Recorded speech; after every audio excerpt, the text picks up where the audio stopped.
کراچی پہنچنے والے ان سیلاب متاثرین کے لیے شہری حکومت کی طرف سے کیا اقدامات کیے گئے ہیں، جانتے ہیں کراچی کے ایڈمنسٹریٹر مرتضیٰ وہاب سے، جو اس وقت ہمارے ساتھ ہیں۔ مرتضیٰ، کتنے متاثرین کے لیے انتظامات کیے گئے ہیں کراچی کی انتظامیہ کی طرف سے، اور اس وقت ریلیف کیمپس میں کتنے لوگوں کو اکوموڈیٹ کیا گیا ہے؟ انتظامات ہیں کیا اس وقت جو کیے گئے ہیں کراچی انتظامیہ کی طرف سے؟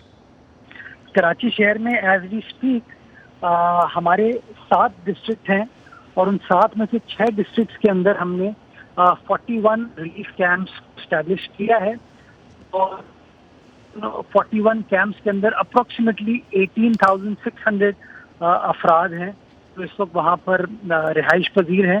ان کا تعلق سندھ کے مختلف اضلاع سے ہے، اور کچھ لوگ بلوچستان سے، نصیر آباد کے ایریا سے بھی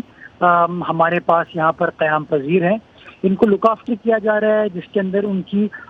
ہیلتھ سے ریلیٹڈ اگر میڈیکل کوئی ریکوائرمنٹ ہے اس کو لک آفٹر کیا جا رہا ہے، جو کھانے پینے کی ضروریات ہیں اس کو لک آفٹر کیا جا رہا ہے، اور ٹارگٹ ہمارا یہی ہے کہ ان کو جب تک ان کے ایریا سے، ان کے گاؤں دیہات سے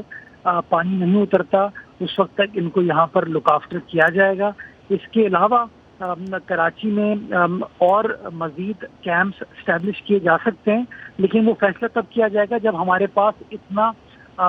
لوگوں کا نمبر ہو جو کہ کراچی کا رخ کریں۔ میں آپ کو بتانا چاہوں گا کہ جو ابھی تک کی سچویشن ہے، جتنے بھی لوگ بارشوں سے متاثر ہوئے ہیں ان کی پریفرنس یہ ہے کہ وہ اپنے گھر کے پاس، اپنے گاؤں کے پاس جو بھی ان کو سوکھا ایریا ملتا ہے وہاں پر وہ رہائش پذیروں، اور وہ گورنمنٹ سے یہ ریکویسٹ کرتے ہیں کہ ان کو وہاں پر کوئی ٹینٹ وغیرہ پرووائڈ کر دیا جائے، راشن، کھانا پینا پرووائڈ کر دیا جائے تاکہ وہ اپنے گھروں کے پاس رہ سکیں۔ تو جنرلی تھوڑا سا لوگوں کے اندر ریلکٹنس ہے۔ دوسرا، میں نے خود ان سیلاب کے جو کیمپس ہیں، ریلیف کیمپس ہیں، ان کا وزٹ کیا، دورہ کیا، اور میں نے انگیج کیا، انٹریکٹ کیا ان متاثرہ خاندانوں کے ساتھ، اور مجھے زیادہ تر لوگوں نے یہی کہا کہ وہ انکمفرٹیبل ہیں، بیکاز وہ لوگ یوز ٹو ہیں گاؤں دیہات میں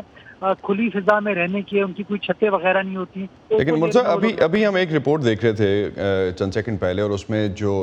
ایک چیز جو سامنے آئی، خاص طور پہ یہ کہا گیا کہ جو لوگ یہاں آئے ہیں ان میں سے کچھ لوگ جو دوسری دفعہ متاثر ہوئے ہیں وہ اپنے آبائی علاقوں کو چھوڑنے پر بھی تیار ہیں، وہ کراچی کے پاس ہی یا کراچی میں ہی کہیں سیٹل ہونا چاہتے ہیں۔ تو اس کے لیے بھی آپ کے پاس کوئی ایسا پلان ہے آباد کاری کا سندھ حکومت کے پاس؟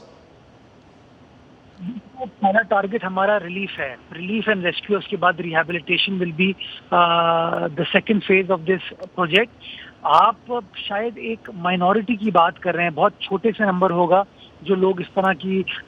بات کرتے ہیں۔ گورنمنٹ جب انگیج کرتی ہے بڑے نمبر پر انگیج کرتی ہے، اور جو میں نے خود لوگوں سے سنا، جو میرے کانوں نے سنا، آنکھوں نے دیکھا، وہ میں نے آپ کے سامنے بیان کیا کہ لوگوں نے یہی برملا کہا کہ کچھ بھی کرو ہمیں واپس اپنے گاؤں دیہات لے جاؤ۔ میں آپ کو مثال دینا چاہوں گا، پٹیدن نوشیر و فیروز سے ایک خاتون،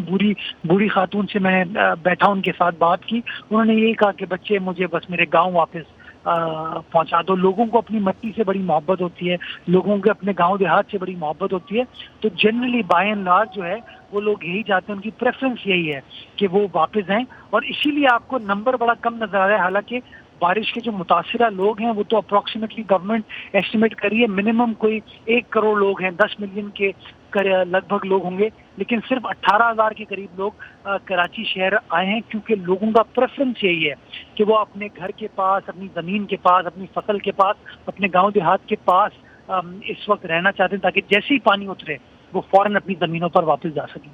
بہت شکریہ مرتضیٰ وہاب آپ کا۔ آپ ہمیں بتا رہے تھے کہ کراچی حکومت کی جو شہری انتظامیہ ہے اس کی طرف سے کیا انتظامات کیے گئے ہیں، اور اس وقت جو سچویشن بنتی ہے اس میں جو زیادہ تر لوگ ہیں وہ واپس اپنے علاقوں میں جانا چاہ رہے ہیں۔